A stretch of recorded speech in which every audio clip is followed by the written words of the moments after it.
तो friends let ना करते हुए हम वीडियो को चालू करते हैं। इससे पहले हमारे चैनल को सब्सक्राइब कर दो ताकि हमारी वीडियो की नोटिफिकेशन आपको लगातार मिल सके। तो चलते हैं पहले प्रश्न पर। पहला प्रश्न में आपको दिया गया है सिंधु घाटी सभ्यता का सबसे बड़ा स्थल था।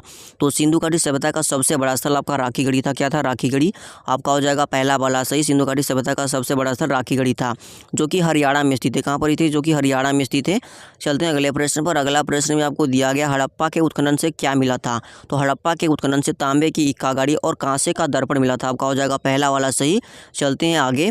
और भी बहुत चीज़ें मिली थी, जैसे कि यहाँ पर आप देख सकते हैं नीचे उर्वरता की देवी, मातृ देवी की मूर्ति, कांस्य दर्पण, मछुआरे का चित्र, गरुड़ और शिव की मूर्तियाँ और भी बहुत चीज़ें मिली थी। चलते हैं अगले प्रश्न पर। अगला प्रश्न में आपको दिया गया है कालीबंगा से क्या मिला था। तो कालीबंगा से मिला था जूता हुआ खेत और अग्नि वेदिका। आपका हो जाएगा पहला वाला, इसका भी हो जाएगा सही। और भी बहुत चीज़ें मिली थी, जैसे कि यहाँ पर आप नीचे देख सकते हैं 7 अग्निकुंड मिले थे, तांबे के औजार मिले थे, मिट्टी के बर्तन मिले थे, काली चूड़ियाँ मिली थी, ऊँट और हाथी के दांत मिले थे, वस्तुएं जैसे कि कंघा मिला था, अलंकृत ईंटें मिले थे। ये सभी कालीबंगा से मिला था। चलते हैं अगले प्रश्न पर। अगला प्रश्न में आपको दिया गया है देवानाम प्रियदर्शी किस राजा को कहा जाता था। तो देवानाम प्रियदर्शी सम्राट अशोक को कहा जाता था। किसे कहा जाता था? सम्राट अशोक को। आपका हो जाएगा दूसरा वाला सही। चलते हैं अगले प्रश्न पर। अगला प्रश्न में आपको दिया गया है नालंदा विश्वविद्यालय की स्थापना किसने की थी। तो नालंदा विश्वविद्यालय की स्थापना कुमारगुप्त प्रथम ने की थी। आपका हो जाएगा पहला वाला सही। वो भी कब किया था? वो किया था 5वीं शताब्दी में। कब किया था? 5वीं शताब्दी में कुमारगुप्त प्रथम ने नालंदा विश्वविद्यालय की स्थापना की थी। चलते हैं अगले प्रश्न पर। अगला प्रश्न में आपको दिया गया है कविराज की उपाधि किसने धारण की थी। तो कविराज की उपाधि समुद्रगुप्त ने धारण की थी। किसने की थी? समुद्रगुप्त ने की थी। आपका हो जाएगा पहला वाला सही। समुद्रगुप्त ने कविराज की उपाधि धारण की थी। चलते हैं अगले प्रश्न पर। अगला प्रश्न में आपको दिया गया हर्षवर्धन के दरबार में कौन सा चीनी यात्री आया था। तो हर्षवर्धन के दरबार में हेनसांग आया था। कौन आया था? हेनसांग आया था। आपका हो जाएगा पहला वाला सही। हेनसांग आया था 7वीं शताब्दी में। कब आया था? 7वीं शताब्दी में भारत आया था हेनसांग हर्षवर्धन के दरबार में। वो भी बौद्ध धर्म के ग्रंथों के अध्ययन के लिए आया था भारत। चलते हैं अगले प्रश्न पर। अगला प्रश्न में आपको दिया गया हर 5 साल में अपनी पूरी संपत्ति कौन दान कर देता था। तो वह था हर्षवर्धन। कौन था? हर्षवर्धन। तो हर साल 5 वर्ष में अपनी संपत्ति को पूरा दान कर देता था हर्षवर्धन। आपका पहला वाला हो जाएगा सही। चलते हैं अगले प्रश्न पर। अगला प्रश्न में आपको दिया गया श्वेतांबर और दिगंबर किस धर्म से संबंधित हैं। तो श्वेतांबर और दिगंबर यह जैन धर्म से संबंधित हैं। किससे संबंधित हैं? जैन धर्म से। आपका पहला वाला हो जाएगा सही। चलते हैं अगले प्रश्न पर। अगला प्रश्न में आपको दिया गया भारत के सबसे प्राचीन सिक्के कौन थे।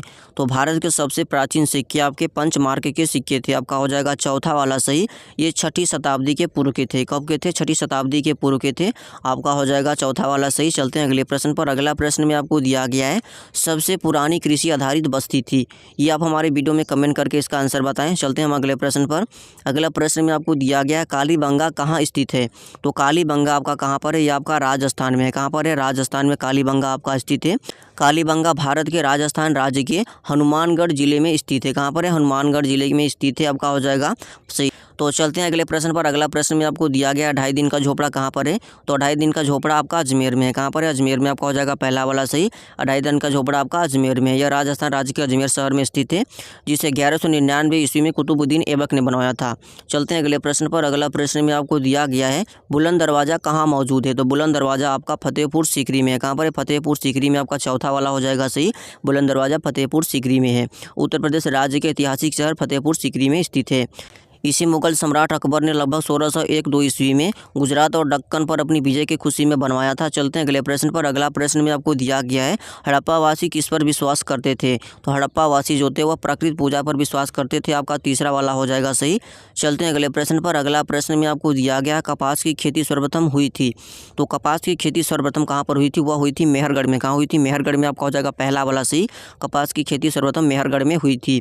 तो मेहरगढ़ आपका कहाँ पर है? ये आपका है पाकिस्तान में। कहाँ पर है? मेहरगढ़ आपका पाकिस्तान में। यह स्थल सिंधु घाटी सभ्यता से भी पुराना माना जाता है।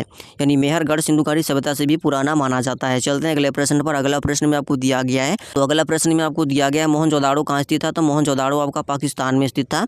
मोहनजोदाड़ो पाकिस्तान के सिंध प्रांत के लड़काना जिले में सिंधु नदी के पश्चिमी किनारे पर स्थित था। इसे मृतकों का टीला भी कहा जाता है। यानी मोहनजोदाड़ो को मृतकों का टीला भी कहा जाता है। चलते हैं अगले प्रश्न पर। अगला प्रश्न में आपको दिया गया है बुद्ध को ज्ञान की प्राप्ति कहाँ हुई थी। तो बुद्ध को ज्ञान की प्राप्ति बोध गया में हुई थी। कहाँ पर हुई थी? बोध गया में। आपका हो जाएगा चौथा वाला सही। गौतम बुद्ध को ज्ञान की प्राप्ति बोध गया में हुई थी। पीपल के वृक्ष के नीचे निर्जना नदी के तट पर हुई थी। चलते हैं अगले प्रश्न पर। अगला प्रश्न में दिया गया जैन धर्म के 24वें तीर्थकर थे। वह थे महावीर। कौन थे? महावीर स्वामी जैन धर्म के 24वें तीर्थकर थे।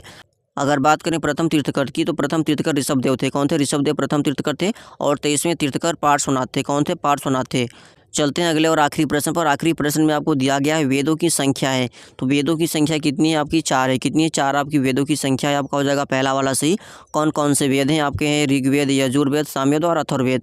सबसे प्राचीन वेद आपका ऋग्वेद है। सबसे प्राचीन वेद आपका ऋग्वेद में, जिसमें गायत्री मंत्र का उल्लेख मिलता है। गायत्री मंत्र का उल्लेख ऋग्वेद में मिलता है। किसमें मिलता है? ऋग्वेद में मिलता है। तो ये रहे हमारे प्रश्न। अगर आप सबको अच्छे लगे हों तो हमारे चैनल को सब्सक्राइब कर दो, ताकि हमारी वीडियो की नोटिफिकेशन आपको हमेशा मिलती रहे।